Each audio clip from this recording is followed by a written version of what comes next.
बिस्मिल्लाहिर्रहमानिर्रहीम। अस्सलाम वालेकुम। मेरा नाम हकीम महबूब अख्तर है और आप देख रहे हैं मतबुल अज़ीज़ का यूट्यूब चैनल। दोस्तों, आज का हमारा जो टॉपिक है वो नब्ज़ के हवाले से है कि नब्ज़ को कैसे देखा जाए, नब्ज़ को कैसे जांचा जाए। नब्ज़ शनासी एक तबीब की पहचान है। अगर कोई तबीब नब्ज़ शनासी के ऊपर अबूर हासिल नहीं करता तो मेरे ख्याल के मुताबिक वो तबीब नामुकम्मल तबीब है, क्योंकि जब तक हमें नब्ज़ की कैफियत का नहीं पता चलेगा, उसके मकाम का पता नहीं चलेगा, हम उज़वी और कीमियाई तहरीकात को नहीं समझ सकेंगे, बदन हालात बदनी को नहीं समझ सकेंगे और मर्ज़ की माहियत को हम नहीं जान सकेंगे। अगर हम सिर्फ अलामात के ऊपर जानकर इलाज करने की कोशिश करें तो हमें अक्सर नाकामी होती है, और नाकामी की वजह भी यही होती है कि हम सिर्फ अलामात को देखकर इलाज करने लग जाते हैं। क्योंकि बाज़ औक़ात ये भी होता है कि एक ही अलामत तहलील में भी मिल रही है और तहरीक में भी मिल रही है, ठीक है। तो इसलिए हमें नब्ज़ के ऊपर अबूर हासिल करना ज़रूरी है। ये वीडियो मेरी उन नए सीखने वालों के लिए बहुत इन्फॉर्मेटिव साबित होगी जो तिब के ऊपर अभी स्टडी कर रहे हैं, तिब को पढ़ रहे हैं, तिब को समझ रहे हैं, जो तिब के स्टूडेंट हैं जिनकी अभी FTJ की क्लासेस चल रही हैं, ये उनके लिए बहुत ज़बरदस्त वीडियो है।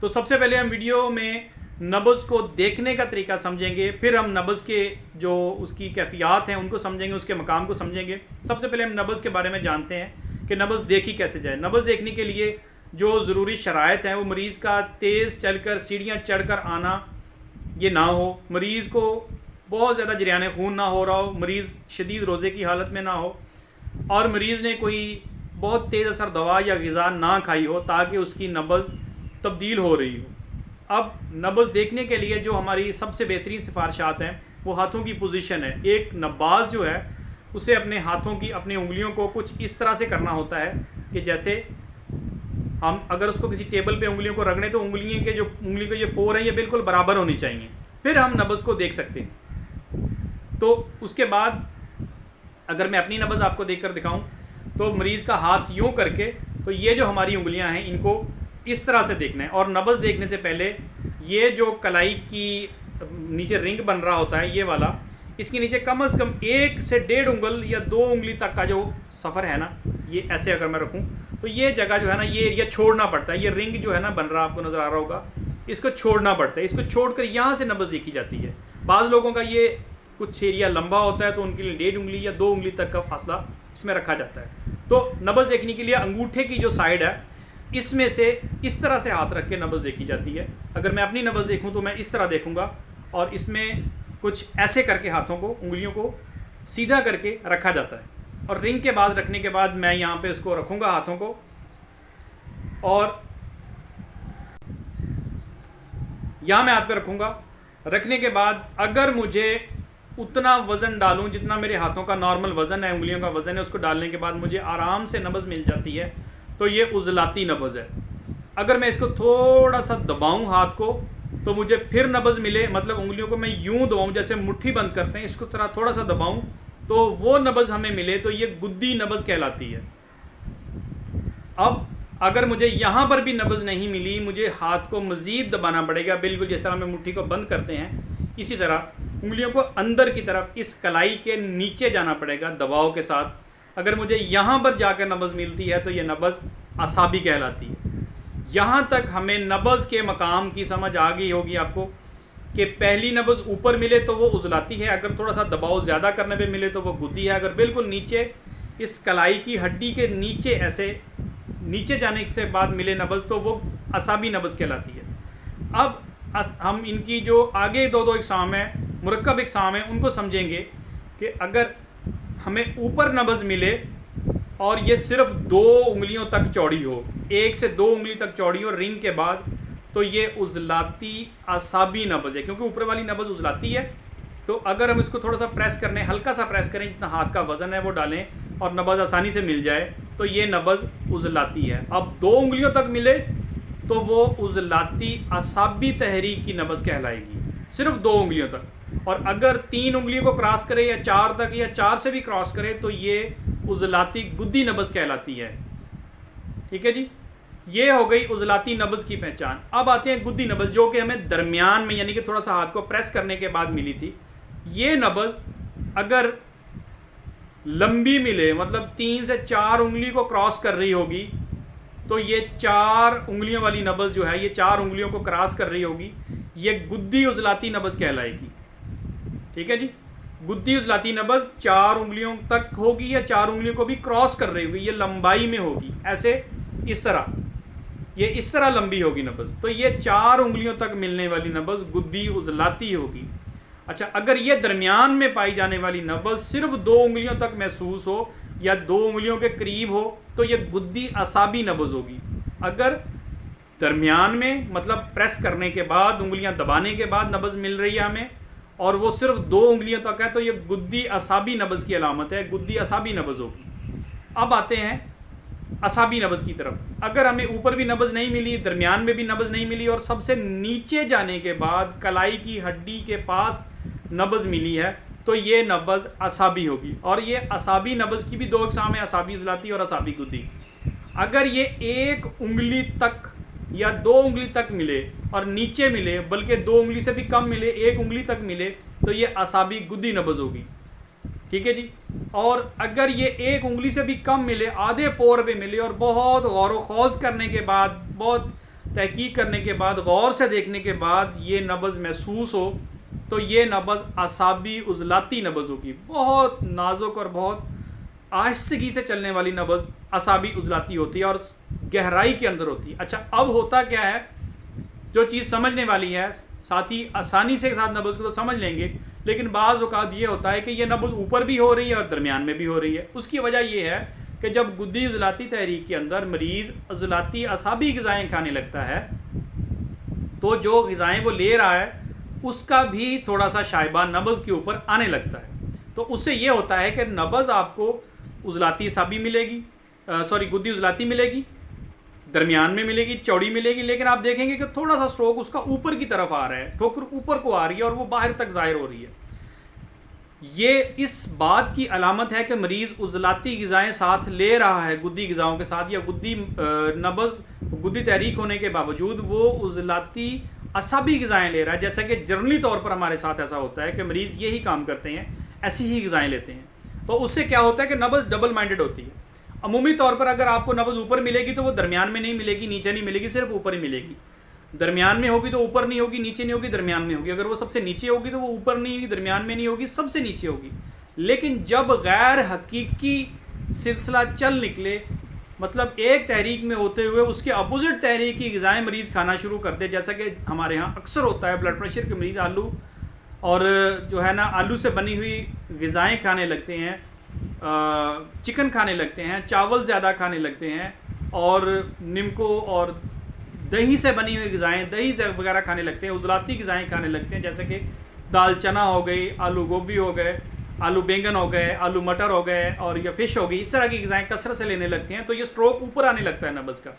अब जो ऊपर आ रहा है वो नए सीखने वालों के लिए परेशानी का बायस बनता है कि जी नब्ज़ ऊपर भी मिल रही है, नीचे भी मिल रही है। तो असल क्या होगा उनके लिए ये है कि उनको समझना पड़ेगा कि अगर नब्ज़ ऊपर मिल रही है तो उसको दरमियान में नहीं मिलना चाहिए, दरमियान में मिल रही है तो उसको ऊपर नहीं होना चाहिए। अगर वो दरमियान में है और उसका स्ट्रोक ऊपर ज़्यादा कम आ रहा है, 2 उंगली पर आ रहा है, इसका मतलब है कि मरीज़ ये उलट ग़िज़ाएँ ले रहा है। अच्छा, अगर मरीज़ उजलाती असाबी होगा, नब्ज़ उसकी ऊपर है, तो वो गुद्दी उजलाती ग़िज़ाएँ खाएगा तो उसकी नब्ज़ क्रॉस आपको नहीं मिलेगी, नब्ज़ उसकी चेंज होनी शुरू हो जाएगी खुद ब खुद ही।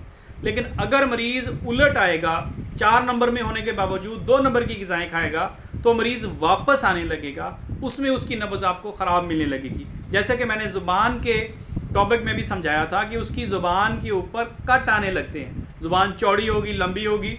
मैं इसकी वीडियो डिस्क्रिप्शन में डाल दूंगा कि जो हमने नब्ज़ के बारे में जूम की क्लास में भी पढ़ा था कि नब्ज़ ज़ुबान की कैफियत जानकर हम 6 तहरीकों में से तहरीक को किस तरह से कंफर्म करेंगे। तो ज़ुबान को देखकर भी हम कंफर्म कर सकते हैं। जैसा मैंने ये कहा कि आप गुद्दी उजलाती मरीज़ उजलाती असाबी ग़िज़ाएँ लेगा तो नब्ज़ दोनों जगहों पे मिलेगी। ऐसे मरीज़ की ज़ुबान चौड़ी भी होगी, लंबी भी होगी, पतली होगी और ज़ुबान के ऊपर आपको कट मिलेंगे। ये कट उस वक़्त आते हैं जब हम एक तहरीक में होते हुए उससे अपोजिट या उससे पिछली तहरीक की ग़िज़ाएँ खाने लगते हैं तो जिस्म के अंदर एक तरह का ताफ़ुन पैदा हो जाता है, उसका इजहार हमारे ज़ुबान के ऊपर आने लगता है, ज़ुबान के ऊपर कट आने लग जाते हैं। और ये कट हमेशा उजलातियत की वजह से आते हैं। कुछ साथी कहते हैं कि ये गुद्दी में भी कट होते हैं। गुद्दी में कट उस वक़्त आते हैं जब मरीज़ गलत ग़िज़ा लेने लगता है, जैसे मैंने नब्ज़ के बारे में बताया, मरीज़ गलत ग़िज़ा लेने लगता है, उलट ग़िज़ा लेने लगता है, तो जैसे जैसे वो उलट ग़िज़ाएँ खाता जाता है उसकी ज़ुबान के ऊपर भी तब्दीली आने लगती है, उसकी नब्ज़ के अंदर भी तब्दीली आने लगती है, उसकी अलामात के अंदर भी तब्दीली आने लगती है। जैसा कि उज़लाती मरीज़ होगा, गुद्दी मरीज़ होगा तो वो उज़लाती असाबी ग़िज़ाएँ खाएगा तो उसके अंदर अलामात उज़लाती असाबी में भी आ रही होंगी और गुद्दी उज़लाती के भी आ रही होंगी। तो क्या होगा कि जो साथी अलामात से इलाज करने की सिफारिश करते हैं या ये कहते हैं कि अलामात से इलाज करना बेहतरीन है, उनको यहाँ पर गड़बड़ हो जाती है, उनको समझ नहीं आ सकती कि हम क्या करें या कैसे तशख़ीस करें और कैसे मर्ज़ की माहियत तक पहुँच सकें, इसकी असल तहरीक तक पहुँच सकें।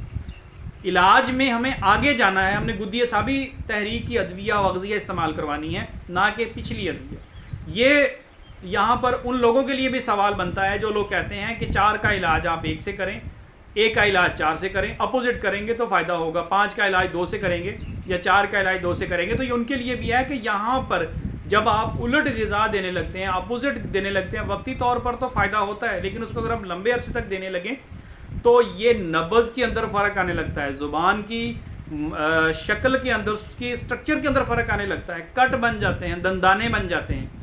और इस तरह नब्ज़ में फ़र्क आया, इखलाक के अंदर फ़र्क आने लगा, बिगाड़ आने लगा, हमारे पूरे जिस्म के अंदर भी फ़र्क आने लगता है, मसे बनने शुरू हो जाते हैं, मोके बनने शुरू हो जाते हैं। ठीक है, ये मोके, मसे, गिल्टियाँ और सौलियाँ इसी तरह से बनते हैं। मैं इंशाल्लाह जल्दी इसके बारे में भी एक तफसीली वीडियो बनाऊंगा कि ये मसे बनते क्यों हैं, किस तरह बनते हैं। तो उम्मीद है कि इस वीडियो में साथियों को समझ आ गई होगी कि किस तरह हम नब्ज़ को समझेंगे।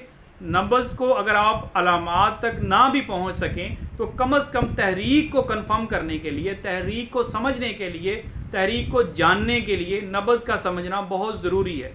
अब आते हैं नब्ज़ की मुरक्कब हालतों की तरफ। नब्ज़ दरअसल कल्ब की हरकत का नाम है। कल्ब की हालत को जान लेने से पूरे जिस्म की हालत मालूम होती है। हदीस शरीफ है कि इंसानी जिस्म में एक लोथड़ा ऐसा है, अगर ये सेहतमंद हो तो पूरा जिस्म सेहतमंद होता है, और अगर ये बीमार हो तो पूरा जिस्म बीमार होता है। खबरदार, वो लोथड़ा कल्ब है। इसीलिए हुक्मा फरमाते हैं कि जो हालत कल्ब की होगी वही हालत सारे जिस्म की होगी। कानून मुफरद आज़ा की रो से नब्ज़ें 3 किस्म की हैं, यानी कि मुफरद नब्ज़ की 3 इकसाम हैं, असाबी, उज़लाती और गुद्दी। ये तीनों सिस्टम को बयान करने में, समझने में हमारी मदद करती है। हम असाबी नब्ज़ के बारे में समझेंगे पहले। असाबी नब्ज़, ये नब्ज़ गहरी होती है, इसकी रफ्तार सुस्त होती है, लंबाई बहुत कम होती है। दीगर अलामात, पेशाब का रंग सफ़ेद होगा, पेशाब की मिकदार बहुत ज़्यादा होगी, चेहरे की रंगत सफ़ेद होगी, मुंह का जायका मीठा होगा। मुमकिनात में से है कि ये अलामात भी असाबी नब्ज़ के साथ ही हों। अब आते हैं उज़लाती नब्ज़ की तरफ। ये नब्ज़ ऊपर ऊपर होती है, इसकी रफ्तार तेज़ होती है और लंबाई ज़्यादा होती है। दीगर अलामात में पेशाब का रंग सुर्खी और स्याही माइल होता है, पेशाब की मिकदार कम या बंदिश, चेहरे की रंगत स्याह, मुंह का जायका खट्टा या कड़वा होता है। अब आते हैं जी गुद्दी नब्ज़ की तरफ। यह नब्ज़ गहराई के लिहाज से दरमियान में होती है, इसकी रफ्तार मुतदिल होती है और लंबाई के लिहाज से भी मुतदिल होती है। दीगर अलामात में पेशाब का रंग पीला, पेशाब की जलन, पेशाब की मिकदार दरमियानी, पेशाब कतरा कतरा आना, चेहरे की रंगत और आंखें पीली, मुंह का जायका नमकीन होना। जिस बंदे में ये अलामात होंगी उसकी नब्ज़ गुद्दी होगी। तो यहाँ तक हम मुफरद नब्ज़ की अलामात को उम्मीद है कि समझ चुके होंगे। मुरक्कब नब्ज़, अब हम नब्ज़ की मुरक्कब हालात को समझेंगे, इसको पढ़ेंगे।